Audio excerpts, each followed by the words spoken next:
Ejercicios, video número 63, ejercicio 38. Si se lanza un imán recto a través de una bobina de alambre de gran resistencia, caerá lentamente. ¿Por qué? Listo, aquí tenemos nuestra bobina, tenemos nuestro imán y lo vamos a soltar.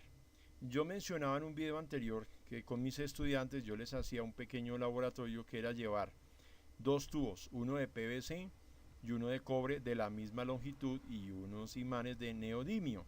Resulta que cuando yo soltaba el imán de neodimio por dentro del tubo de PVC, bajaba rápido.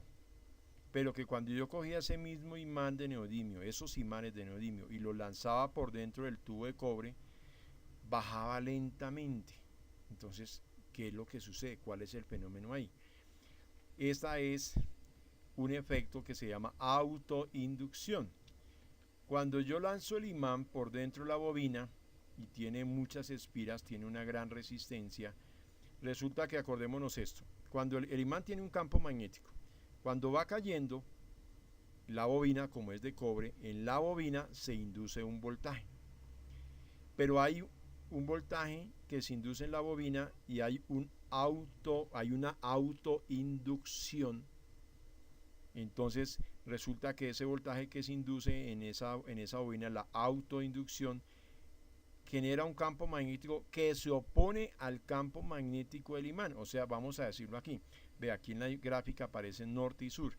Resulta que cuando va entrando el imán, se va generando un campo magnético aquí que es norte en la bobina.